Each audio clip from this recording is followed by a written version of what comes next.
What's up, everybody? We're back with another episode of the JDA Show, episode 33, coming at you on a Saturday night, January 23rd. Jesse, Andy, what's going on? What up? Yo. Yeah, so I think we're going to start off the episode, same old. We're going to talk some UFC tonight as the fight. Big McGregor-Poirier fight is coming up within the next few hours. Definitely should order that.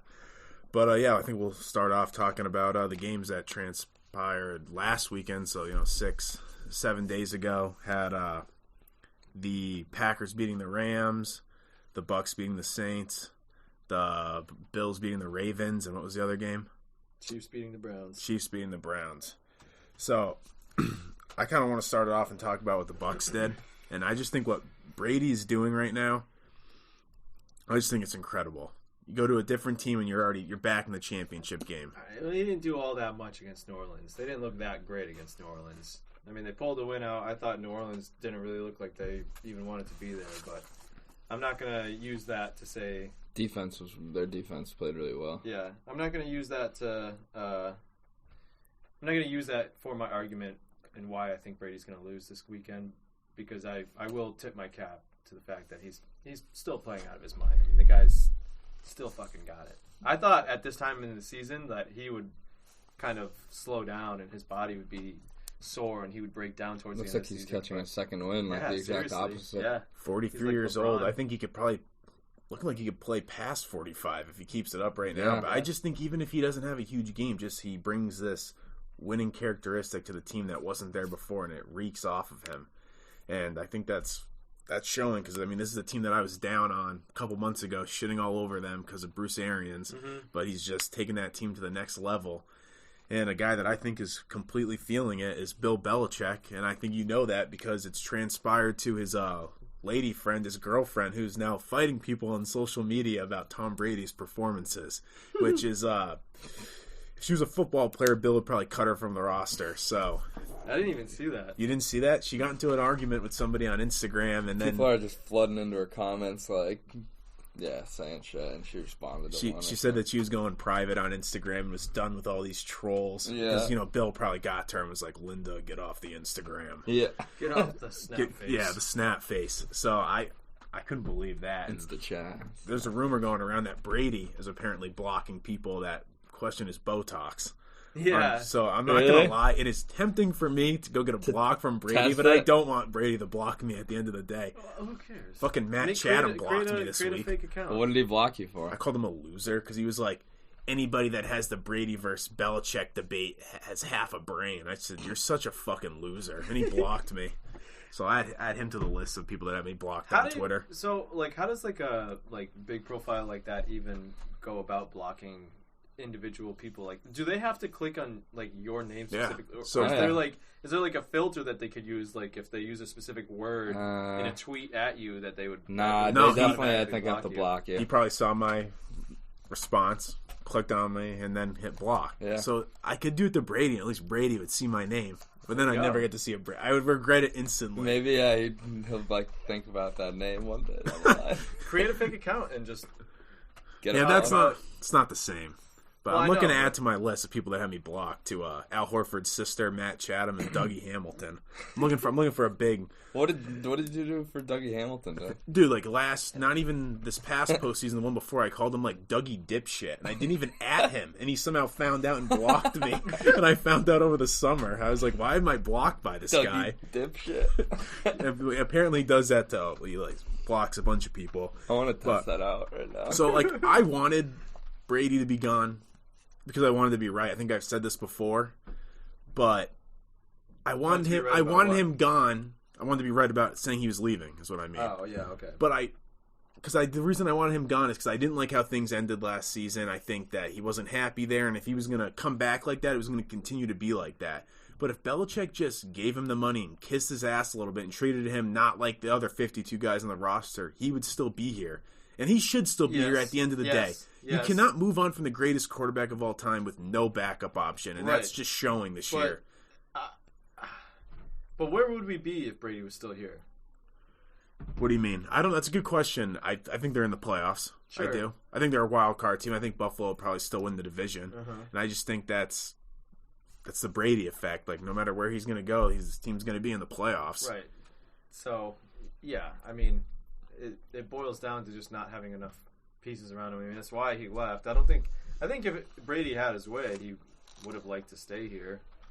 I do too, but he didn't want to be treated the same way that Bill had been treating him the last 20 years. He was sick and tired of it. Yeah. You've been seeing it. He's been doing little jabs in the media like, oh, we're having fun at practice and still winning games. And I just think, like, Belichick almost wanted Brady, like, to be done, like, over the hill and be declining, and was, like, almost, like, in his head, hoping that to be the case. But it's not. And you moved on from him.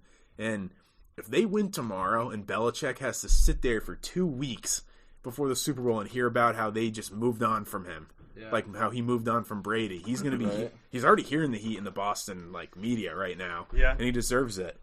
So I don't know. I think. Well, all that being said, I don't think he'll have to worry about that because I think the Packers will beat them. So. I don't. We'll get to that, but no Antonio Brown. Yeah, that's right. I don't know how much they're actually going to miss him though. He hasn't really done much. He draws a lot of attention. We'll see, but maybe it could be better because Brady won't feel like he has to force the ball into guys. I mean, he's been able to use his kid Tyler Johnson and Scotty Miller, so I don't think that's. I mean, they don't suck. They're probably better than what the Patriots have. But keeping it with the divisional weekend, what are some of your best and worst moments of last week? I'll start things off. One of my best moments is Andy Reid putting his big dick on the table and going for it on. You can also say the loser is Cleveland's defense for letting Chad Henne, since I didn't even know that guy was still in the league, rushing for 14 yards on 3rd and 15 and putting him in position for that.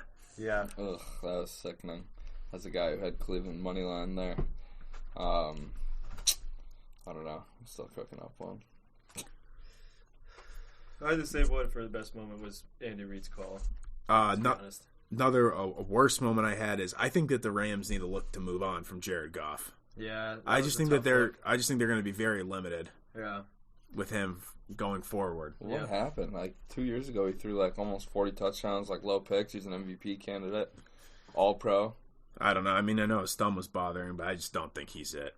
I think McVay probably knows that too. But they already gave him a huge contract, so they're kind of stuck with him for a while unless they can. Kind of like with the Eagles with Wentz, unless you can find a way out from under that contract, they're going to be stuck with him. At least Goff is no Wentz. But anyways, my worst moment for me was probably Drew Brees, the way he went out throwing 3 picks like that. It was unfortunate. Didn't show up, and like the Saints collectively didn't look like they particularly. Like, I mean, that's not a... When you come out and hear Michael Thomas was playing injured because he wanted to be there for Breeze. Yeah. On that same note, I guess my best moment would be that cool embrace after the game where Brady threw his son a touchdown in the end zone there. Yeah, that was cool. Yeah. One of my worst moments was Lamar going out and not suiting back up. He's soft to me. I don't know. Something about him from, like... whatever that game was where he ran out in the field because people thought he had the shits or something. Oh, yeah, and he comes out, and once they start losing... he runs out in the field. I just think the guy doesn't get it a little bit. And he's just because he won one playoff game doesn't mean now he's exempt from that debate. Just because he's now 1-3. So what happens next year if they go 1 and done? Like we can still just because you get one playoff win doesn't really change anything. No, it doesn't. But back to the whole Breeze thing. This guy is not a top 10 quarterback all time, and I don't give a fuck what his stats say. He's a fucking playoff choker. He's so horribly overrated. This guy does not deserve in our lifetime does not deserve to be in this. Didn't we talk about this on the last episode? I don't know if it was last episode. He does not deserve. We talked about it privately. He does not deserve to be in the conversation with Brady, Rodgers, and Peyton Manning as the greatest quarterbacks. That's fair. But can you name 7 more quarterbacks that he doesn't deserve to be in the conversation with? Yeah, I mean, I could start rifling off some names that I think are better. John Elway, better than him. Steve Young, better than him. Joe Montana, better than him.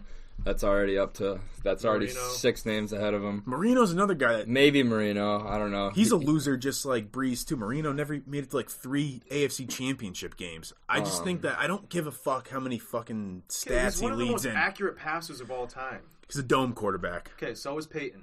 I don't know. At least Peyton's got the hardware, though. 5 MVPs. How many? So does Breeze. I already think Patrick Mahomes is... At first I was referring to his 2 Super Bowls, and I was like, that's not really a good debate, but then RJ had my back with the 5 I thought that's MVPs. what you were talking about. No, it wasn't, but yeah. Breeze, for me, falls anywhere from like 8 to 12 on a list. I would put Patrick Mahomes over him. Already. He's already done just as much in his career, if not more, than Breeze has. How many MVPs does Drew Brees have? 0. How many does Mahomes have? Brees One. is second all time in touchdowns. I don't care. I don't care. All right. Well, I mean, what do you have to go off of when you're judging somebody's career? No. So at the end of the day, what he does in the playoffs, what he does in the postseason, is how I'm going to remember the guy. Because at the end of the day, that's all that matters. More than just him to do it. Okay, but dude, he's literally had good teams for the last 5-6 years, and they've choked every single year. He's just not. He's not a playoff quarterback. He's top 10 all time. Yeah, I kind of agree with Jesse. I think he's fringe top 10. Okay, fine, but he's at least close to that. He's a fucking sure Hall of Famer quarterback. I think the point that RJ was making is like just kidding. That these people that are putting him that are even debating whether he's like a top 3 or top 5. Yeah. That's definitely a stretch. No, I won't go that far. I like Drew Brees a lot, and I think that just from watching Drew Brees play pretty much our whole lives watching football. He just distracted me. Sorry, I got a call from potential spam, so I don't know what the fuck that's all about. Yeah, so did you hear how Deshaun Watson just came out today that his preferred place to go to is the Jets? Yeah, followed by the Dolphins. I mean, I think both those teams have what it takes to possibly pull that deal off too. So the Jets have that number 2 pick. The Dolphins have the young assets and the picks. And Tua. Although if I'm Houston, I don't know that I really want.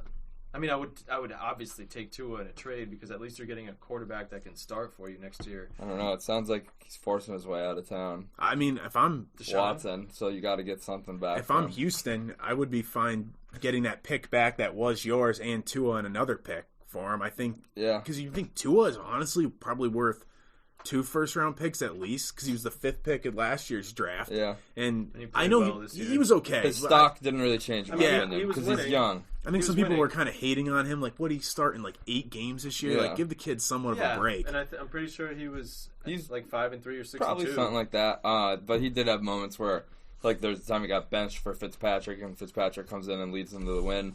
And I know Tua got blown out in one game. That was bad luck, but yeah, that'd be interesting if he did come to either of those teams.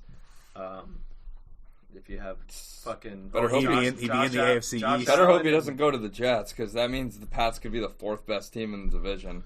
Yeah, you got to go against Watson, Allen, and if Tua ends up being really good, have to go against them for the next 10+ years. Yeah, that Dolphins team's gonna be good, for the next few years. So, like we said, they missed the playoffs, but they still went 10-6 or 11-5. That's still a really good year for them. Very solid defense. That is, unless, and I hope it's okay that I'm bringing this up now, unless the Patriots can work out something for Mr. Matthew Stafford. No, you can bring it up right now. I didn't even really have that on the rundown. He was recently on the trading block. I would love it. Just before the show. So, the Super Bowl. What would you guys give up to get him? Because I know Andy was saying, I think it's a little much, but go ahead. Hear me out, Jesse. I was saying to RJ earlier that I would give up 2 firsts, a third, and a player for Matthew Stafford. I don't think they're going to ask for that much, honestly. I can't give up 2 first-round picks for a guy that's 32, 33 years old with injury history. I would rather take Garoppolo on a cheap deal. So there's obviously there's plenty of teams who need a quarterback, and one name that I've seen I heard that the Niners pretty are often leading. are the Niners. That he would probably be a good fit in San Francisco. Who? Watson Stafford. or Stafford? Okay. So Stafford goes to San Fran. Jimmy G gets traded to the Patriots or cut, and then the Patriots pick him up. I mean, I just think giving up all those picks, you have so many holes to fill. And I know obviously quarterback's the most important position in the game, but I just think Bill has a lot of work to do. I bet a first, a 4th, another pick could potentially even get it done. Honestly. I really don't think you'd have to give up more than 1 first-round pick for a guy that's 32, 33 years old. It's not I value him very highly, but he doesn't deserve to be treated like he's he's always been a fringe top 10 quarterback, something like that. His value in terms of a trade doesn't seem to be ridiculously high to me. Staying on the Lions trend, you see Matt Patricia's coming back. Yeah, I like it. I like it too. Successful with him around. And Bill should demote his dipshit son and let Matt Patricia run the defense. I know. I honestly kind of agree, but how is that going to work though? He was the defensive coordinator. Now you have him there on the defensive side of the ball with Gerard Mayo, who was taking head coaching interviews this offseason, and Bill's son. So I just don't get... That's way too many minds. And Matt Patricia's a know-it-all with his fucking pencil behind his ear. So I'm wondering what that's going to... fine. He's just going to be... And they're bringing in some other consultant from Detroit that was with them too, so... I also expect this Patriots defense to be better next year. I mean, all the players who opted out this past year have expressed that they do want to come back and play next year. I actually do think Hightower's going to be back, too, for the record. Yeah, I think so, too. I think he'll play one more year. I really haven't heard anything on him. I mean, I hope he comes back. I know Chung's coming back, so... Yeah, I think we'll be all right next year. So, defense-wise. Some of these, like, coaching vacancies, did you see that, nobody wants the Texans job? Really? Yep, and what's his face? Eric Bieniemy? Yeah, the Chiefs OC. I cannot believe he didn't get a job. Like everyone was talking up like he was going to get one, and he's not going to get one. McDaniels isn't going to get one, and I wonder who's going to take that Texans. Because why would you want that job as a Texans head coach? You're going to lose the quarterback. The owner's an idiot. You've got this dude Jack Easterby from the Patriots. No picks. No picks. I don't blame any of them because it's like it'll tarnish your head coaching record. Especially then you might not get another opportunity. Especially for a guy like McDaniels that already has had. Well, you don't get a third chance. Mm-hmm. So I get him wanting to be selective with what jobs he wants. So I keep thinking that McDaniels is gone and he's still staying year after year. And I think it's because guys don't want him. Or teams don't want him for the most part. Because I think, I don't know, maybe he's losing juice as like some offensive guru, or like what he did to Indianapolis a couple years ago. Like, really is like people hold that against him, which I don't think is right. Like, if the guy can coach, he can coach. I don't really think that should stop you. Like, he's not going to do that again. Yeah. So I'm interested to see what Josh McDaniels' future is.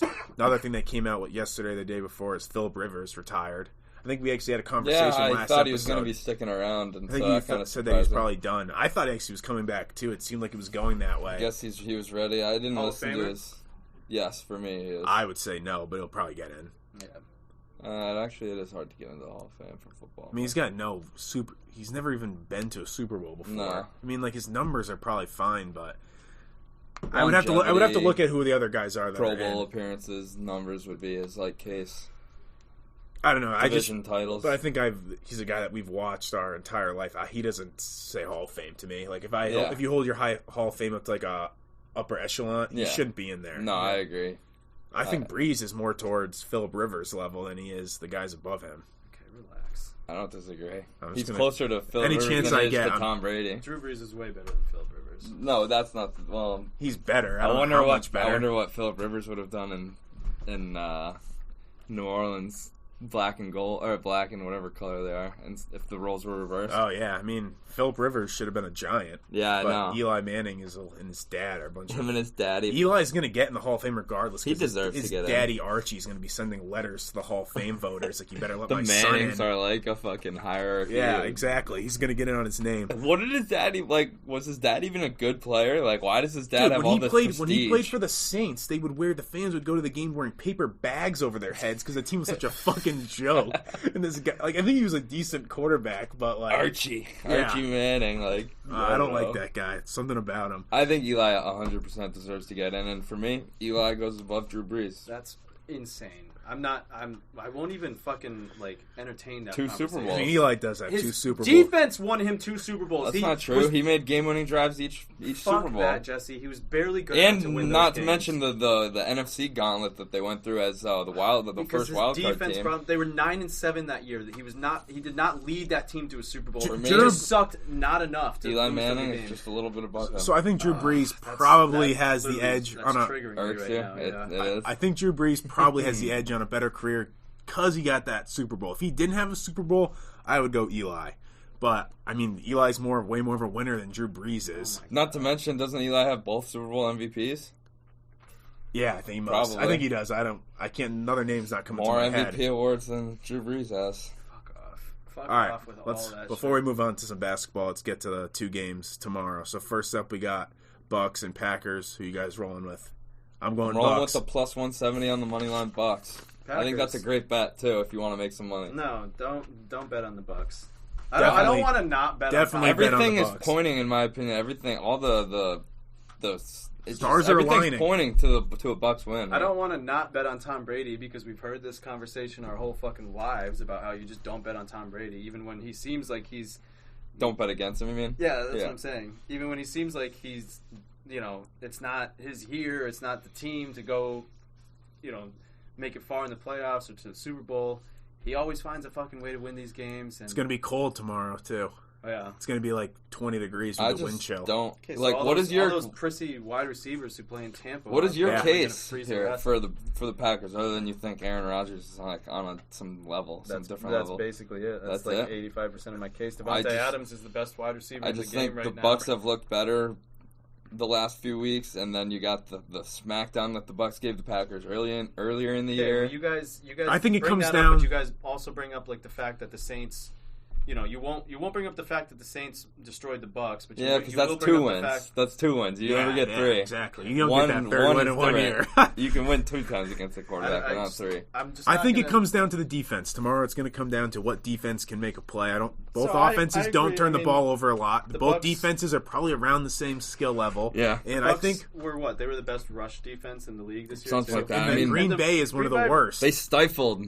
25th. Well, it doesn't really matter because the Bucs don't really run the ball. The run game isn't that good. I wouldn't be surprised. I could see Rojo running. If they try and establish the run tomorrow, that's what I would try to do. That is the one thing that does scare me about the Packers against the Bucs is that they rely pretty heavily on Jamal Williams and Aaron Jones to get it done on the ground. Because if Rodgers and Adams aren't getting it done, then Rodgers has to throw to those 2 idiots, Valdez-Scantling and Lazard and MVS, Lazard. Who, you can criticize them fairly because they're not terrible. No, they're really not. It's like they're so hot and cold. Like they'll drop like an easy 35-yard pass, or they'll pull straight in some into sick their touchdown. chest, and then the next play they'll go and catch like a 55-yard. Also, you're inherently gonna look bad when you're playing on the same line as Devontae Adams. I mean, come on. But you know who also could be an X factor? I expect to have a good game is Tanyan.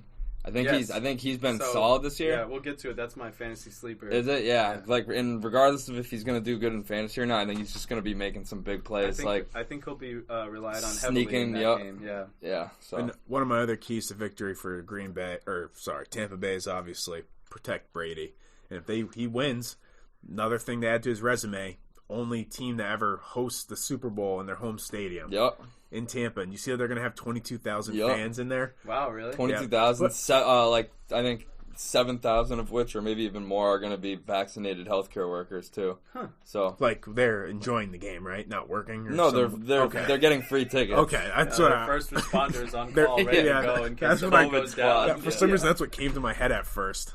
But that'll be interesting. I can't believe there's only fucking 3 games left on the season. Dude, I'm starting to have just flies by. I'm starting to have post-football season depression. Yeah, nothing to look forward to on the weekends. But next up, we got Chiefs Bills. At home against Buffalo. I like the Chiefs. I know you guys probably like Buffalo. I mean, I'm going to be rooting very hard for the Bills. If somebody put a gun to my head and said, "Pick a winner, or you die," I'm taking the Chiefs. You're a pussy. I'm on the Bills, baby. What are you talking about? You picked the Bills to go to the Super Bowl coming into the playoffs. Stick with it. I'm on the Bills 100%. I just don't know that I can stick with them. I know the Bills are winning this game. They haven't looked that great in the first 2 playoff games that they've played. You telling me that he cleared concussion protocol that quickly isn't a little sketchy to you? I don't know if he's going to be... If I'm the Bills, I'm rushing him from both sides. I'm testing his mental acuity. You're or whatever, however that word is. No, I'm not trying to hurt him. I'm trying to test his cognitive. You're trying abilities. to rattle him. Something. Yeah, I mean, what is that? How you pronounce that word? Acuity, acuity, ACQUITY. Yeah. Good thing you asked Equity? him. I don't even know what you're Acuity. saying. I called it acuity. Anyways, yeah, I don't know if he's going to be fully healed up from that concussion. I know it's a concussion, but I'm saying... No, it'll be interesting to see how the Bills play this game defensively, because the Bills have good linebackers, and do you put pressure on Patrick Mahomes and try to rush him and put some hits on him and force him to get rid of the ball? Or do you drop back in coverage and try to take Kelsey away? Which, I don't know what the right answer is. I'm certainly not playing zone against Mahomes. No. Just like Brady, you he'll pick that apart. Yeah, you can't. I have a lot of faith in Sean McDermott and what these guys are going to do, what the game plan is going to be, and I'm rocking with the Bills. I want to say it's going to be a shootout, but the last 2 fucking episodes, I've said that about games, and they've been This is done. the one that's going to deliver. The over is 54, I think, in that game. This is the one that's actually going to deliver. Give me Bills, 34, Chiefs, 31, something like that. I think that... the Chiefs' keys to victory, I think they got to put pressure on Allen. I think he's a guy throwing pressure on the pocket is when he kind of rescinds to what he was a year or 2 ago. So I feel like he's been dealing with pressure good there. I feel like there's been a lot of games where I've watched him. If he can get out of the pocket, but if he's in the pocket and there's pressure, that's when he fumbles the ball. I mean, that's pretty much the key for both defenses, really. Yeah. You kind of got to play a little bit of quarterback contained defense, and force them to stay in the pocket, and force them to make a throw, but also try to get home and try to get them to get rid of the ball quick enough too. The Bills are this close to the Super Bowl. They're getting there. It's meant to be this year. It's just hard to bet against the Chiefs, dude. I mean, you're saying. Call me a pussy, but you get there and you're a little afraid to pull the trigger on because Kansas City is just on another level. Right now. I was expecting they really aren't this year though. They're just still so good. I think Mahomes really is just. They're not on a different level this year. They've been buried. They're showing. They already beat Buffalo. They're showing their prowess in the fact that they're winning these games, but they're sliding by the hair on their chin. Oh, sure, yeah. I mean, most of the games that they won this year have been by a score or less. Which, yes, they do always get it done, but you can only get by like that for so long. So before we move on to the NBA, what's your ideal Super Bowl matchup? Bills Bucks. Honestly, Chiefs Bucks would be pretty sick. That's what I'm going for. I do want to see Bills Bucks. That's a great storyline too, because the Bills get to the Super Bowl when they escape Brady all season, and they still have them to get through them. And then they lose, and that storyline continues that Buffalo can't win in the Super Bowl. I suppose my storyline's the most boring, but Packers Bills? Yeah. Ew. Yeah, but I mean, then Green Bay Kansas City would be sick too. The Rodgers and Mahomes are probably slinging the ball down the field all Packers Bills would be not very marketable. But can you imagine it would be one of the worst rated Super Bowls? Can you imagine the build up though to fucking Bucks Chiefs, and it's Brady versus Mahomes in the Super Bowl? You know how much of the country is going to be pissed if Brady makes it to the Super Bowl again and wins again Even for a different just him team? Going there, everyone's going to be anti this Super Bowl. They're going to be so pissed. He's on the field in the Super Bowl. And then they're going to get pissed at the New England fans that are claiming Brady still. They're like, fuck these guys. It's this dude's 43 years old and he still can't fucking get rid of him. All right, let's move on to some NBA talk. So the Celtics, rough week since we've last talked. 0-3, lose to the Sixers twice. I thought they were 1-3. Didn't they get it? Well, we talked Friday. We talked Friday night. And they beat the Wizards, and then they went Sunday, Wednesday, Friday, losing 2 to the Sixers, 1 to the Knicks. I would love to come on here and tell you the sky is falling. That would really go with my stick. Okay, they haven't had Tatum. They haven't had Tatum, exactly. However, they missed Brown for a game or two. No, I think he was there all week. You can't lose all 3 of those games, especially you cannot lose to the fucking Knicks. And the thing is, that I will concede to you, but I mean, Philadelphia had a full roster, and Philadelphia is still very good. Okay, but you can make. It's fine. You can say they almost pulled it out last night. You can use the COVID excuse not having Tatum, but you're 8-6 now. You're not going to have Tatum again on Sunday against Cleveland. Why? He's still not playing because of COVID. So he's still not healthy. He already got ruled out tonight. Maybe he's actually affected by the virus right now. Not good. Look what happened to Eduardo Rodriguez for the Red Sox. That must mean that he was showing symptoms because he was asymptomatic for the first 7 days, and then there was talks about him playing this past Wednesday. Yeah. And then it was he won't make the trip, and it was look for Tatum to be in the lineup on Friday, and then obviously he was ruled out for that. I thought for sure that was going to be the last game that he missed, but he's already ruled out for Sunday? Yep. Wow, so he must be showing symptoms then. Yeah. So even though they didn't have Tatum, I think that these games, especially against Philly, showed me that they still need bench help. Fucking having Green, Grant Williams, Semi Ojeleye, getting all these minutes. I'm sick of these fucking loser bums out there. They're not good. They suck.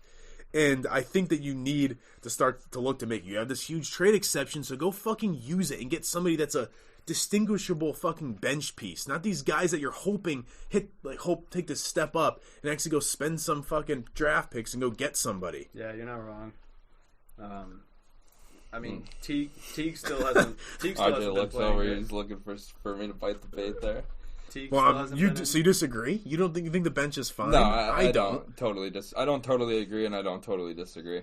I'm always on board with another piece would help this bench. I'm always feeling that way, but I'm not.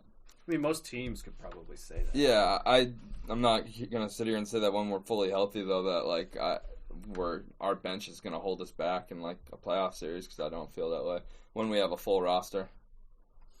I don't know. I don't totally disagree with that either. Yeah, I mean, because someone's going down to you're gonna have probably one of the big guys and Marcus Smart coming off the bench. Daniel Tice can go fucking kick rocks, by the way. He still does good, but he's such an idiot. This cat can't play defense. He fucking hangs his hands. It's fucking Embiid, bro. He's giving up like 50 pounds in like 2 or 3 inches. I don't care, though. I don't need to see this guy flopping around and then bitching to the ref every... Dude, you're a bum. You're a bum. The worst calls in the league. I don't care. You're a bum. Shut your mouth. He's not a bum. Yeah, he's a bum. He's not a bum. He's pretty damn close. He's way closer to being a bum than he is to be a good player. Sorry, he is. No. And he's been exposed the last Maybe week. if you said closer to being like a star or a bum, yeah, that would make sense. But I would call him a good player. He's not good. Yeah. Daniel Tice is not good. Why don't you let the basketball guys? Yeah, the basketball guys. Yeah, 0 for 3 the last 3 years, but let's see. Daniel Tice is a good player, bro. You're hating on him too much. No, you're 0-1 in your last one. No, I'm not. I was right last year. No, yes, I was. No, yes, Sixers, I was. No.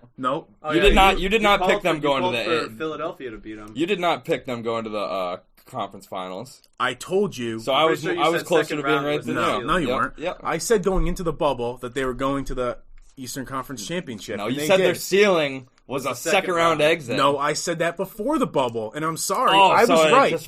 I was right. No, you weren't. I was right. If they had to go to Toronto last year, they lose in the second round, and I'm right again. Once again. Are you going to act like home court didn't matter against Toronto last year? That's fine, but it did. Wait, this past year, like in the bubble, or the year before? You're saying? No, I'm saying if there was no fucking pandemic and they had we're to go to beating Toronto. the Raptors regardless with that team. Not maybe this year, not last year. No, last year we definitely completely different series. Anyways, you can't say that. Yeah, and the Celtics shit on themselves every time in fucking crunch time. I don't want to argue about last year, all right? We'll move on. I was right again about the Celtics. No, I'm going to be right. I'm going to be right again about them. No, you're not. Well, you're not. Why don't you say it right now? What's your prediction for them this year? I've already fucking said it. They're going to be bounced in the second round to the Nets. And guess what? Jesse believes the same fucking thing. His bullshit tweet, his tweet going, the Nets are pretty scary for my Celtics. Pretty much saying that he thinks the Nets are going to win, but he won't pull the trigger and say it. I'm just saying that I think they're going to chemistry-wise work out. Like, I don't think there's going to be internal issues over there.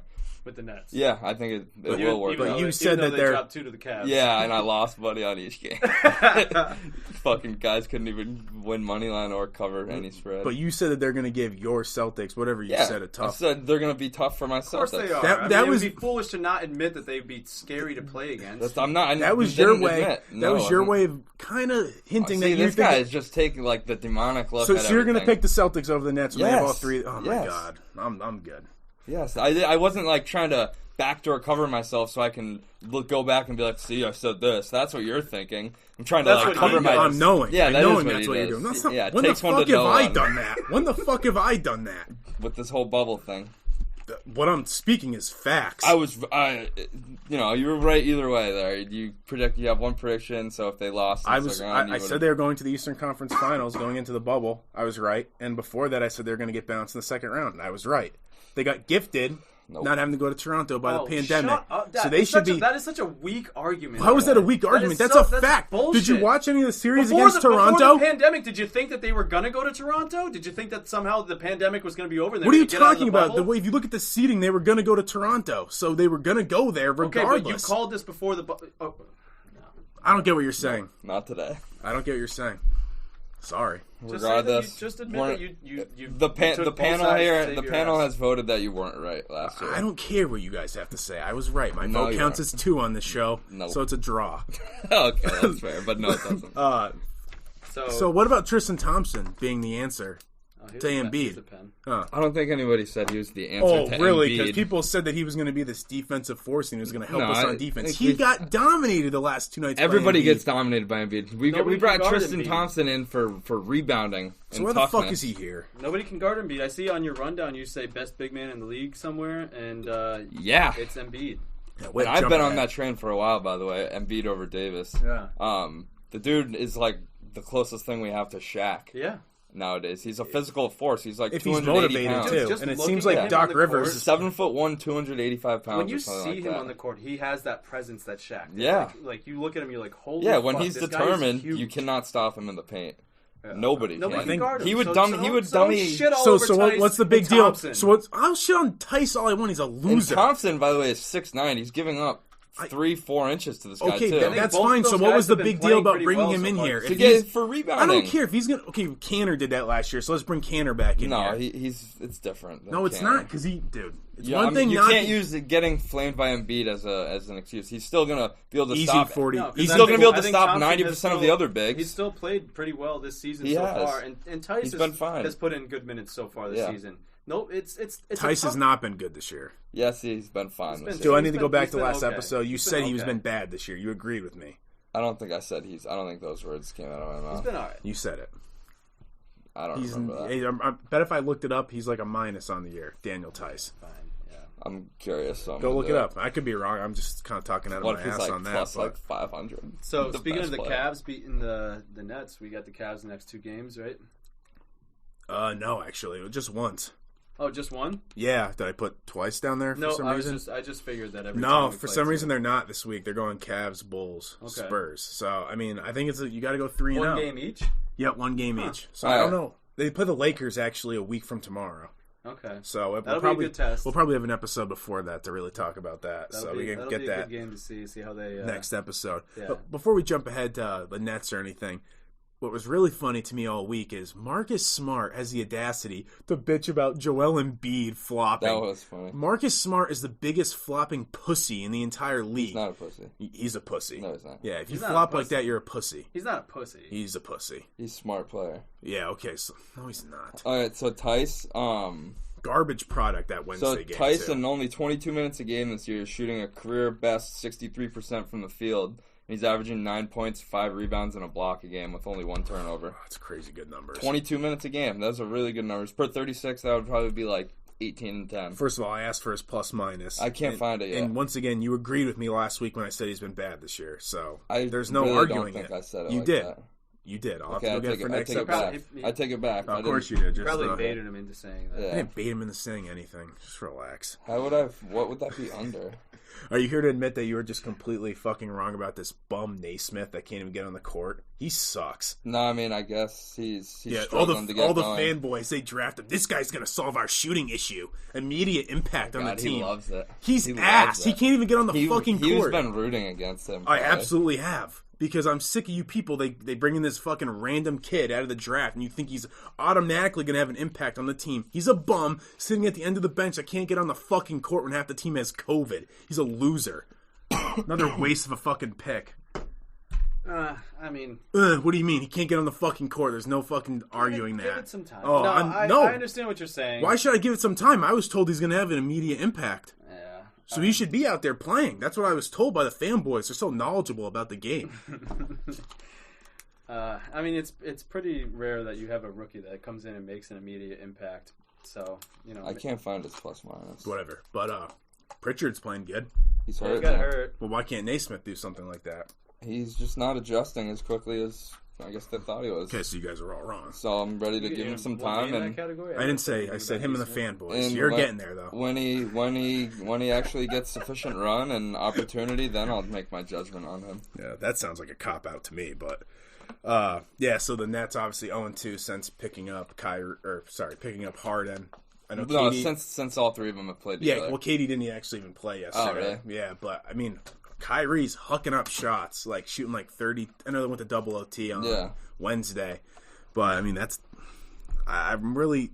If it keeps going like this and Harden's not getting his shots, it's gonna implode. I don't know. I think Harden's ready to take he's gonna be their distributor. I mean, the dude's averaging like 10 assists since he got there. Did you see that? But I think he wants his shots though, dude. What do you mean? Yeah, he does. He's gonna want to shoot more than 10 times a night. Is your tone? I can't tell if you're like. No, I'm saying he's gonna want to shoot more than 10 times a night. I'm sure he will average more. I mean, you got to think. Not when Kyrie's hucking up 30 shots. You got to think a team probably shoots like 80, 85 shots a game. That leaves like maybe 60 shots between the three of them. Like, 24, 22, and like 18 shots for each of them a night. That's more than enough, in my opinion. I don't know. I don't. 20 shots a night is plenty. I don't know if he's not getting 20 right now, though. I think when it averages out, I'm sure it'll be something. So even like if it's not that, but if they start losing games, I think that higher chances that things aren't going to go well there. And that's, as a Celtics fan, that's the only chance you have is that they beat themselves. Hey, I'll I'll point back to a famous Big Three, the Miami Heat Big Three. They started 9-8 to that season, so I'll give them some time. What, the first year? First year in Miami, they started 9-8. So there was so much. They were getting shit talk, and yeah. it's not going to work. It's this and that. Although I think like the perfect Big Three setup is with a big guy because it's a little less demanding. But we'll see. What was I going to say? I think it'll work. So I think like before when we were in the bubble, I was saying how I think Steve Kerr, somebody was complaining about the way the game was being officiated, and I think I said I was hoping they were going to change things. The game is still like they're giving these bullshit fucking fouls on 3-point shots, and they're giving into the flopping sometimes. too. Yeah. And like I the agree with just plays such a big part in the result nowadays. and I agree with fucking Smart. And Embiid does flop, dude. And he's just like, it's so bad. And Smart was looking for in that game too, like going in the defenders and kind of like flailing his head back. They all flop. Flops, Tice people flop. Every fucking player in this league. It's a mockery. And it's not really their fault. It's because they're being smart about it. They know that the refs are gonna adhere to that and blow the whistle. Yeah. So and it's like a give and take problem. It's like it starts with the league and it goes down to the players, but it's really the league like enabling them to do it. Cause it's the league that need. They definitely have referee meetings. Why wouldn't you flop if you're going to get to go to the line? The physicality of the game hasn't changed much in the last 20, 30 years, but what has changed? The calls. I honestly think it's gross and a mockery to the game a little bit, all the flopping, but like you said, I blame it. I don't even blame it on the refs. I blame it on the league for not telling the refs to stop calling the game that way. Because that game Wednesday night against the Sixers was flopping back and down. Foul. And did you see the play where Embiid... and Tice kind of had Embiid, I saw and then he it. flailed his fucking head back, like holy. That's OD. That's OD. And then Tice is bitching to the refs at the end of the game. So I'm being a little harsh on him because I can't stand him when he's doing that. Shrinks his head into his shoulders when he does this. Yeah. Like you suck. But I think that's it for the NBA. I don't really have any takeaways from around the league other than what happened with the Nets. My big takeaway this year is that the Bucks are not doing anything in the playoffs, and they never will, as long as Giannis is their best player. What does that mean, anything? Like they're never going to the finals. And I think that they're frauds this year. They're a team that are going to get bounced in the first or second round. You were talking the Celtics. Okay, relax. You were talking about like best bigs in the league. Giannis is like trickling down my lineup or my list because he can't fucking shoot anymore. He's one-dimensional, man. He's a fucking 7-foot Russell Westbrook. I'm getting to the point where I probably would take Embiid, Jokic, and Anthony Davis over him. I would. Absolutely. He's not improving. Those guys are improving. Mm-hmm. His shooting has not gotten any better, and he can't shoot from the line either. No, I saw him airball a couple shots in the Lakers game we were watching at the Rabbit the other night. Mm-hmm. I mean, like, he's always going to be dominant as long as he's athletic enough, but something about his game just doesn't scream like title quality to me. I mean, I'm sure he'd be a great second option, a great Robin, but I think they need someone who can actually like. And Middleton's which fine, is pretty crazy to say about a player who won back-to-back MVPs. I know it's just he does rack up the numbers, but like I don't think those stats are indicative of like long-term success. I guess I don't know. I don't disagree with that. Yeah, it's like the Drew Brees thing. Like you have all the stats you can have in the regular season, but if you don't win in the playoffs, that's what I'm going to remember. All right, let's talk about the UFC a little bit before we get to our betting segment. Mets dick pics. We could talk about that right now if you're real excited to talk about it. No, you're the one who wrote it down. But like, how many dick pics is too many to send in a row? I think you'd stop before 60. He sent 60. He sent 64 text messages. Oh, I thought they were all dick pics. No, it was 64 consecutive text messages with a lot of dick pics scattered in. Yeah, sprinkled in there. I think the dude's at his job for like two months. He hasn't even seen a game yet. And this happened in 2016. Oh, so it happened 4 or 5 years ago. And it just is coming out now. Yeah, so kind of weird though that somebody was just sitting on it this whole time. I know. If I get another fucking call, answer it. Put it on speaker. Hello. This is the fraud detection center calling to. It's your fraud about your card for the deposit. Go fuck yourself. Thought it was gonna be one of those stupid fucking calls. It's like your car insurance or your car fucking what do you call it? Warranty is expiring. I want to get a call from someone who's like, you have like a warrant, but if you pay us like right now, dude. I was just talking. You see those videos, right? Like those, there was like old phone calls. You remember like when spam first came around, and it was like last chance to respond to IRS. You owe IRS $10,000. Like it was like broken English now. too. It was like enter money now or face penalties. Yeah. Imagine probably, like the old idiots. That's what I was just going to say. Not idiots. They're just they're idiots. The act of it is being an idiot. But they're just old and innocent. Yeah. This just in: Jesse hates old people. Cotton tops. All right, so fight tonight. We got, honestly, the card's not great, but the last two fights are good. McGregor versus Poirier and Dan Hooker versus Michael Chandler making his UFC debut. He was a champion over at Bellator. I feel like when we were in high school, I used to get these fight week feelings, and I feel like the excitement has kind of died down as we've gotten older. Yeah. But these McGregor fight weeks, they get me going because you know it's going to be. So I'm really excited for the fights tonight, and I like having that feeling back. Our excitement levels will never be the same as RJ's old basement back in the day. Yeah, when in high school, we might have watched probably 15 straight pay-per-views or something like probably that at more a time. than that. Well, there's always there's the time flake you guys on us sometimes. No, there's the time you guys didn't want to watch McGregor Mendez, and you missed out on a sick fight. The fuck are you talking about? I watched McGregor. No, sorry, Aldo Mendez. Yeah, Aldo Mendez. Yeah, see ya. Feel free if you don't want to come back. Yeah. Right, can you grab me another drink while you're up there? No. All right. But yeah, find me a drink and I'll return the favor to somebody. Thanks. All right, so I'm going with McGregor tonight.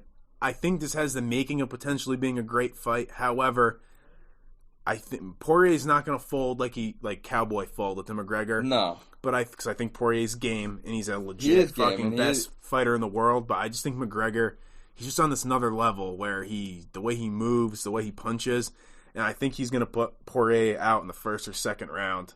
It depends how long he wants to stay in there for. What I'll say is I think Poirier's fight IQ has really gone up since that first meeting. They fought in 2014. I know, it's crazy. Over 6 years ago.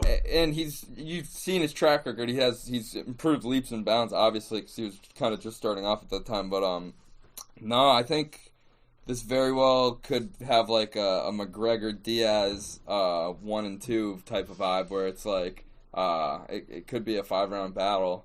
I know RJ's hoping for McGregor inside the distance. I feel pretty good. I got 25 minutes to put him out. You're right. And that's probably what will happen. It's going to be a finish, most likely for McGregor. I think the moneyline odds are a little too OD, though. I don't think McGregor deserves to be a minus 350 against. I think people have to be looking at what happened in the first fight, which I take with not a grain of salt by any means. Somewhat, though, because it was so long ago. 6 years ago, It's a different weight division. They're at 145. They're at 155 now. Moves differently. I mean, and he even said McGregor's mental warfare defeated him before he even got in there. He was way too emotional going in. They both have matured now. They're all buddy before the fight, hugging. Yeah, it's actually cool to see. I like this McGregor nowadays because he still is always ready to talk shit when he needs to. And if the other guy's going to be an asshole, then you're going to see that McGregor. But I guess fatherhood really does change people. Yeah, did you see he ran right off the stage and hugged his daughter and kissed his son and daughter? Yeah, you didn't get the message. What was that? I was oh, can you grab me one and I'll return the favor when I get some for myself. That's all right. You want one? Kind of. We're still talking about the UFC. Sure, I'll go grab it though. That's all right. All right. So who are you taking in Hooker versus Michael Chandler? I wish I had done my research a little more. I know I've watched a few Hooker fights and he's a really good striker. I just don't know really hardly anything about this Chandler guy. And I was looking at the numbers where Hooker's 6 feet. This Chandler guy's only 5'7", 3.5-inch reach advantage for Hooker. Stuff like that makes me hesitant on wanting Chandler to win. But then I saw the number that actually matters, and that's Chandler has the same birthday as me, April 24th. So you said you're betting your savings account on it. So I'm going to probably have to bet big on Chandler. It depends if my college basketball first half under hits or over hits. Yeah, I'm taking Chandler by decision, but I think Hooker, it's going to be... Let's see what Chandler's like against the best competition in the world because he's never faced it before. Yeah, and Dan Hooker just came off of a 5-round war with Dustin Poirier, so he's very much a game. And last UFC thing I'll get to is I think Dana attacking the illegal streamers the last couple weeks has been absolutely hysterical, saying that he's outside this one guy's house with his phones bugged, listening to the kids' phone calls. Who is this? So Dana White, UFC president, must have some... So here's the thing, I've never illegally streamed a fight, but if you ever have, he's not looking for those type of people that are watching. He's looking for the people that are hosting the stream, that are going through the pirate it. Yeah, They're looking for those people and to convict them, try and prosecute them. And he said he's outside some guy's house Like, I think he's kind of just trying to put fear into the guy, and if he turns that fucking fight on Saturday night on his website, we're fucking getting him. So he's sending out all these. He's like, you know who you are. So he's like threatening, like, this guy. It's piracy, dude. He could go to fucking prison and pay like huge legal fees. Yeah, isn't like piracy like? You could get fined up to like $250,000 for stuff like that. For some reason, the number that came into my head was $500,000. So it's definitely a lot of fucking money.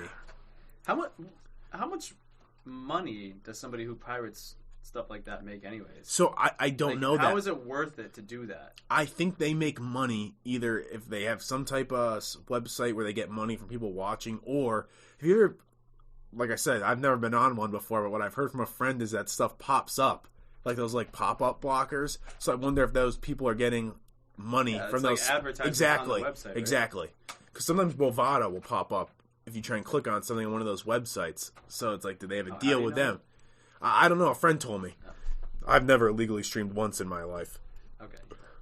I would hope not. No, I mean, it's a disgusting thing. Yeah, disgusting thing to do.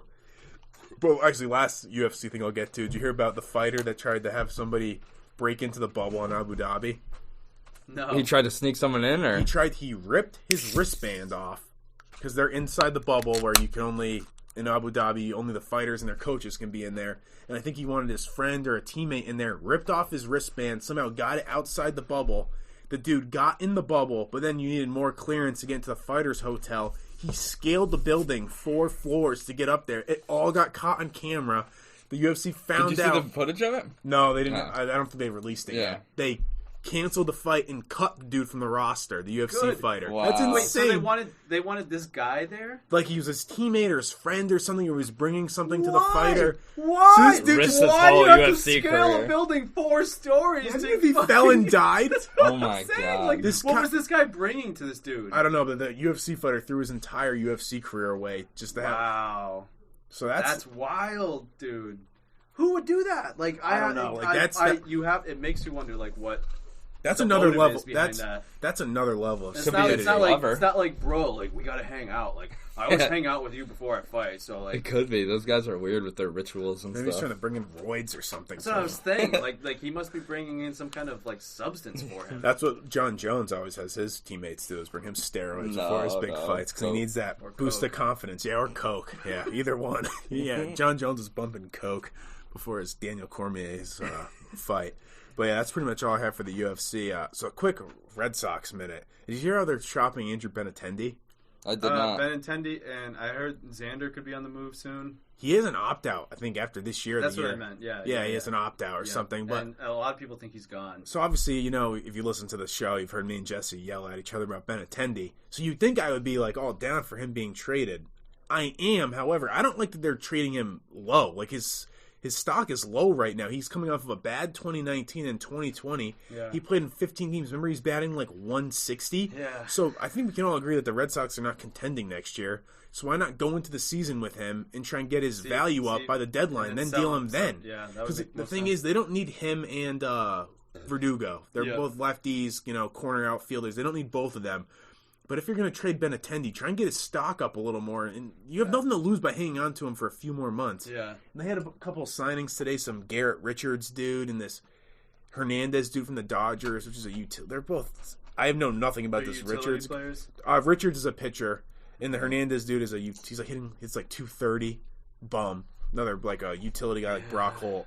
You know, I'd like to someday get the Red Sox as more of a topic on this show, but... It's so hard to talk about baseball for one thing, and it's another thing to talk about the Red Sox when they stink. Why watch? So when the games are so slow and shitty, why even fucking watch? Yeah. So I don't anticipate when the season starts, if it ever does start on time, to a lot of Red Sox talk, unless we're really reaching for content to talk about. Yeah. It's gonna be weird not having any NFL to talk about. That is for a stretch. Weird, yeah. I mean, who knows? You know, Patriots free agency and stuff like that always will come into the picture.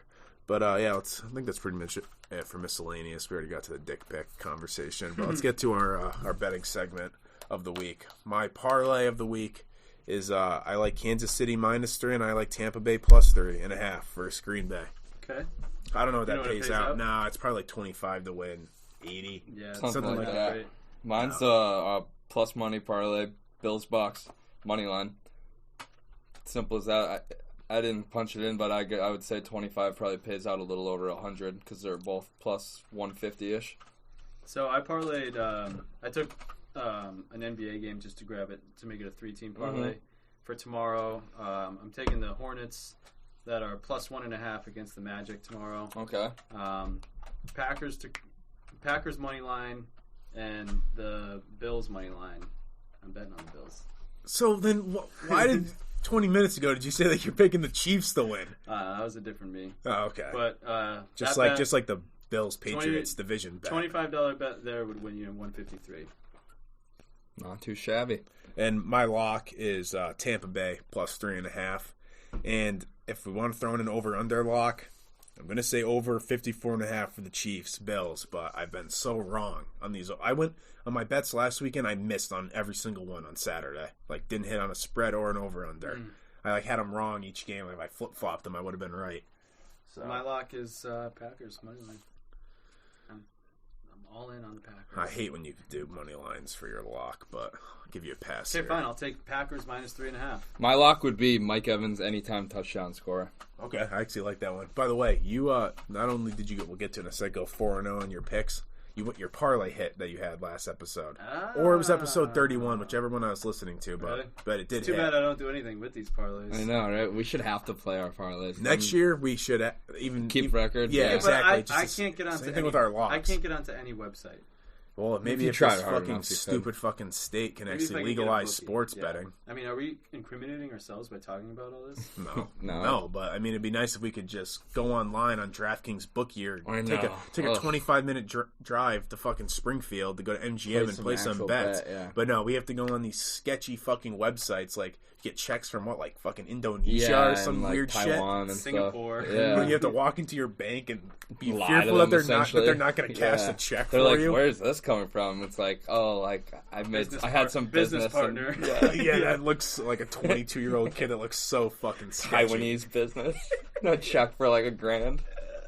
Oh, that's crazy. You want to do some fantasy? Well, yeah. Quickly, we were talking about Joel Embiid before. Maybe you put some money Joel Embiid MVP. Yeah. Doc Rivers seems like he's got him going. I don't know what the odds are, but it came to my head when I was writing some notes down earlier. I feel like, I like that, and Embiid should be considered, but I just feel like there's so many other players that would be considered ahead of him. Embiid might be the front runner. Even if they didn't right even have like as good a season as. I'm wondering what he's averaging. Yeah, just going both out and look at the futures. True. I just want to know what Embiid's numbers are right now. I bet it's something ridiculous.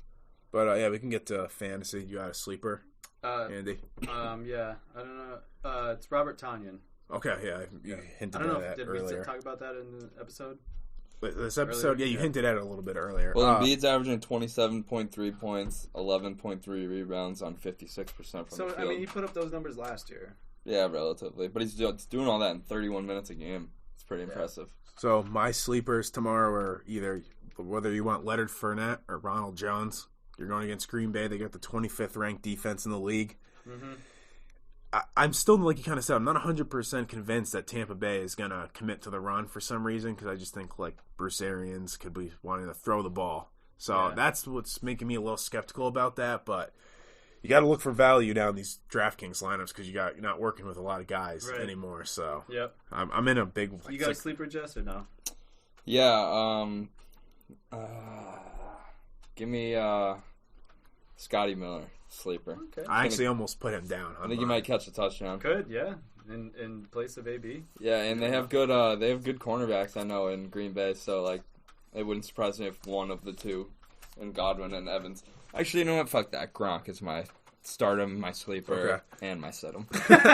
My start is Chris Godwin with no AB tomorrow, and my sit is Clyde Edwards-Helaire, who I guess had like 200-something rushing yards against Buffalo early in the year. I would not fall under that trap because he's coming off of an injury. He might not be getting a lot of carries. And I just don't even think they're going to run the ball. Yeah, exactly. And Bell and Johnson, or Williams, Darrell Williams could be involved too. So I wouldn't like fall for the bait on that one. Stardom, you got to have Stephon Diggs or Devontae Adams in your lineup. Preferably Adams. Devontae Adams because he will catch a touchdown. Yeah, you're probably That's probably my lock of the week, like you said with Evans. Yeah, Adams I don't know the last game he played that he hasn't caught a touchdown. I think last week he had like one catch, and it was just that touchdown. No, he had a good game. I think against the Rams, he had a few catches. Yeah. He might have had 2 touchdowns, too, actually. No, Wait, one. I'm talking about Evans. Sure. Mike Evans. I was talking about Adams. I meant to say Evans if I didn't say Evans, he had 1 touchdown catch. Yeah, okay. And it was only one like catch. A jump ball, I think you're right. Okay, that's what I meant. Yeah. And my sit-em is I'm probably going to sit Aaron Jones in any of my DraftKings lineups this week. I just don't trust him to get it done on the ground. So he had a decent week against LA, but he busted off a couple long runs. But they're trying to get A.J. Dillon. He's a BC college alum. More involved here. And you still have Jamal Williams hanging around, too. Williams some action, and Dillon really wasn't involved all season long. Yeah, until lately, though. The last few weeks. Maybe 8 carries a game, something like that. And then if Jamal Williams gets a few, that's a dozen carries. I think they'll end up probably using all 3 of those pretty heavily, it's going to be like a balanced share this week because it's the they're playoffs. They're going to try to see if anybody's got it going that game because it's going to be tough to run against Tampa. Feeding off that, so they're getting their defensive tackle back, Vidi. You know what I'm talking about? I don't know his name, but so they have this. Tampa's getting their defensive tackle off of IR. When he's on the field, opponents' running game, they average 2.6 yards a carry. So that's a really good pickup for them, and actually a really good choice as your sleeper. See, someone just cleared waivers or some sort of protocol to play for the Packers, like Tremont Edwards or Williams, some defensive back. He's going to be the first guy to start or play in postseason for 2 different teams. Yeah, I saw that. I don't even know how that's even legal. I don't either. All right, let's get to our picks against the spread. Yeah, Jesse. Big. We got a big finish here. Big photo finish. Right now, we're looking at me and RJ are 46, 42-2. We're tied with 3 games to go. Andy coming off of the first perfect week though. Finish strong. 41, 47-2. Still not. That's still respectable. Wish you could be closer to getting above 500. It would be nice. Laughed at you said it's 3.5 for each game. It is. So I believe it is 3.5 for both. Green Bay is minus 3.5, and Kansas City is minus 3. So it's 3 and 3.5. Okay. Green Bay minus 3.5. Yep. KC minus 3. Correct. All right. Well, who do you guys got for Green Bay? I'm taking the Bucks plus 3.5. I'm also taking the Bucks. Packers. And then Green Bay plus 3. I'm taking Buffalo plus 3. I'm taking Buffalo. Kansas City. Oh boy. Could come down to that. Which Andy is going to answer this one? Yeah, literally. Kansas City. Wow, so you just flip-flopped in a matter of an hour 3 times. Yeah. What do you mean? Yeah. It's kind of weird. That is what happened. No, I picked Bills money line. All right, whatever. But you're just schizo when it comes to these fucking picks. It throws me. I'm all in favor of ripping that fucking off the wall. I like it. That just literally is so distracting. We got a portrait of RJ. Our Twitter profile pic, our show's I'll put it as the background. The cover photo. Yeah, exactly. And they hung that up at Arts Night. That's embarrassing. Look at the shading on the face. It's just blotches of weird colors. I don't even look Caucasian in that either. So it's and they hung that up, and then my picture's on the back of it too. I don't get why I have. I whatever. don't even really know what's on the side either. Where are you there? Good times though. What is that? Good time. Is that a table or in a window in the distance? Good times though. We have to at least tweet it out so people can see what we're talking about. I'm gonna I'll tweet it out when we're done. But it looked like you had to finish that in 5 minutes. Mine was really bad. I remember doing yours. Yeah. It was bad. But any off-topic stuff that I have. So have you noticed right here on East Street how many fucking people they got pulled over? No, they've been pulling people over left and right. So bad. I saw somebody, I guess it turned into Pleasant Street on the way over here by Cumbies. Somebody pulled over. They are nailing people on that street because people go pretty fast. You're talking about East Street. So Pleasant Street out turns into East Street. Yeah. So they're East Street right there when you're getting close to Ludlow they've been peppering people. I've in the last everybody comes. There may have been an that's where Zach got pulled over. Yeah. You're saying the last 2 weeks, I've probably seen more than half a dozen people pulled over there. I'm wondering if somebody complained or if there was an accident or something because or if people do fly down the speed limit. The speed limit's 35 there. If you're not doing 50, then somebody's going to be on your ass there, right? Because it's.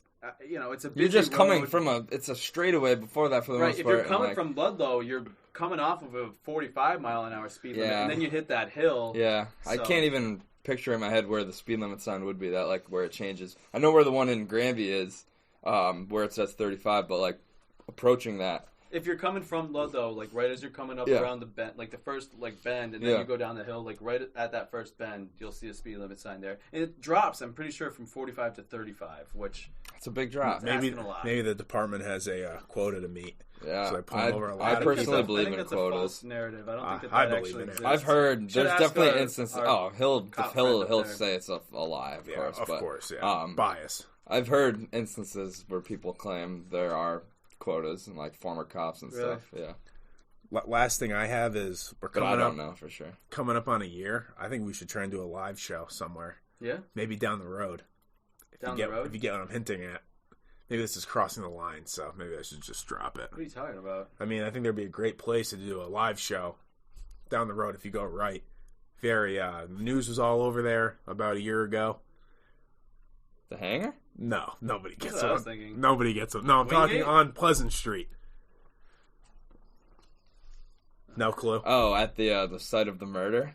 Yeah, that's what I was saying. Is that kind of fucked up? It's just weird. I mean, that'd be pretty cool. How would we... Live show at a murder house? We'll sneak in. We'll sneak in the back door and we'll do it. Serious? We won't have people there, but would you say that? Why not? You're disgusting. I think it's kind of... I mean, yeah, it is kind of distasteful. No, it's not that bad. Yeah. I'm a little lost. What do you mean? I'm a little lost for words right now. I was trying to be funny, it missed. But just take a Why don't we go to Dunkin' and do a live show there? I'm good on that. I'm sure they'd love to have you there. I'd probably spit in my fucking food. I gave him a shout out last episode.